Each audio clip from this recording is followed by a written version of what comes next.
நம்ம சேனலை இது வரைக்கும் சப்ஸ்கிரைப் பண்ணாதவங்க ப்ளீஸ் சப்ஸ்கிரைப் பண்ணி சப்போர்ட் பண்ணுங்கள் ஃப்ரெண்ட்ஸ். ஸ்டூடெண்ட்ஸ் எல்லோரும் கவனிங்க. நாளைக்கு குவார்ட்டர்லி எக்ஸாம் ஸ்டார்ட் ஆகுது. யாரும் லீவ் போடக்கூடாது. எல்லோரும் நல்லா ப்ரிப்பேர் பண்ணிட்டு வாங்க. எல்லோரும் நல்லா கவனிச்சுக்கோங்க. இந்த தடவை ரேங்க் கார்டு பேரண்ட்ஸ் கையில் தான் கொடுப்போம். ஸோ அதனால் நல்லா ப்ரிப்பேர் பண்ணி நல்லா எழுதுங்க. ஓகேவா? மைனா, அந்த டேபிளில் இருக்கிற பேப்பர்ஸ் எடுத்து இங்கிலீஷ் மிஸ் கிட்ட கொடுத்துரு. ஓகே ஸ்டூடெண்ட்ஸ், எல்லோரும் நல்லா ப்ரிப்பேர் பண்ணுங்கள். All the best. என்னது, ரேங்க் கார்டு அம்மா அப்பா கையில் கொடுப்பாங்களா? நான் வேற டீச்சர் நல்லாவே சொல்லி கொடுக்க மாட்டாங்கன்னு அம்மா கிட்ட சொல்லியிருக்கேன். இங்கே வந்தால் எல்லாமே தெரிஞ்சிருமே. ஹேமா, நீ உங்கள் வீட்டில் யாரை கூட்டிகிட்டு வருவா? உங்கள் அம்மாவையா இல்லை உங்கள் அப்பாவையா? எங்கள் அம்மா தான் வருவாங்கன்னு நினைக்கிறேன் மீனா. எனக்கு ஒன்றும் பிரச்சனை இல்லை, நான் நல்லா எழுதிடுவேன். இந்த தடவை எப்படியாவது நான் ஃபர்ஸ்ட் மார்க் வந்துடுவேன். குஷியையும் ஒன்னையும் மட்டும் நான் முந்திட்டேன்னா போதும் மீனா. கண்டிப்பாக நான் ஃபர்ஸ்ட் ரேங்க் எடுத்துருவேன். என்னது, பேரண்ட்ஸ் கையில தான் ரேங்க் கார்டு கொடுப்பாங்களா? அச்சோ, இது வரைக்கும் எங்க அம்மா அப்பா கையெழுத்த நான் தானே போட்டு வந்திருக்கேன். இப்போ என்ன பண்றது? எப்படியாவது பாஸ் பண்ணிடணும் இந்த தடவை. நீயாச்சும் பரவாயில்ல விக்ரம்.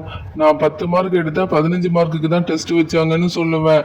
20 மார்க் எடுத்தா 25க்கு தான் டெஸ்ட் வச்சாங்கன்னு சொல்லி எங்க அம்மா கிட்ட ரேங்க் கார்டில் சைன் வாங்குவேன். எங்க அம்மா வந்தா இந்த தடவை அவ்வளோதான், நான் தொலைஞ்சேன்.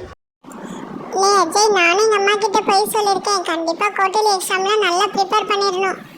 ஒரு 80-90 மார்க்காவது எடுத்துரும்ல அஜய். இந்த குவார்ட்டர்லி எக்ஸாமை நல்லா ப்ரிப்பேர் பண்ணணும்.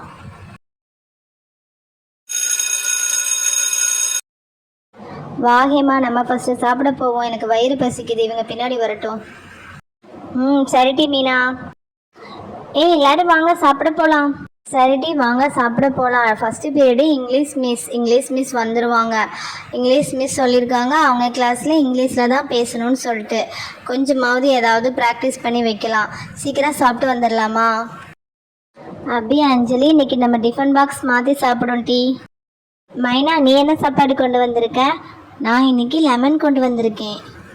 அஞ்சலி, ரசம் உருளைக்கிழங்கு. ரோஜா, நீ என்ன கொண்டு வந்திருக்க? நான் பருப்பு குழம்பு மாங்காய் ஊறுகாயும் கொண்டு வந்திருக்கேன். இல்லையே அஜய், அஸ்வின், நீங்க போய் சாப்பிடுங்க. நான் சாப்பாடு கொண்டு வரல, நான் கேண்டீன்ல போய் சாப்பிட்டு வரேன்.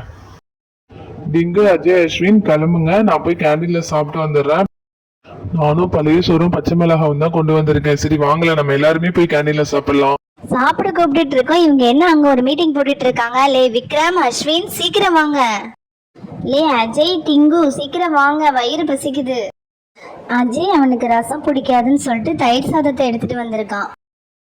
குஷி, மைனா, நான் சாப்பாடு இன்னைக்கு கொண்டு வரல. நான் கேண்டீன்ல போய் சாப்பிட போறோம் நாங்க எல்லாரும். நீங்க போய் சாப்பிடுங்க.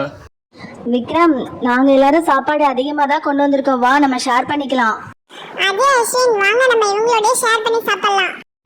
சரி டிங்கு.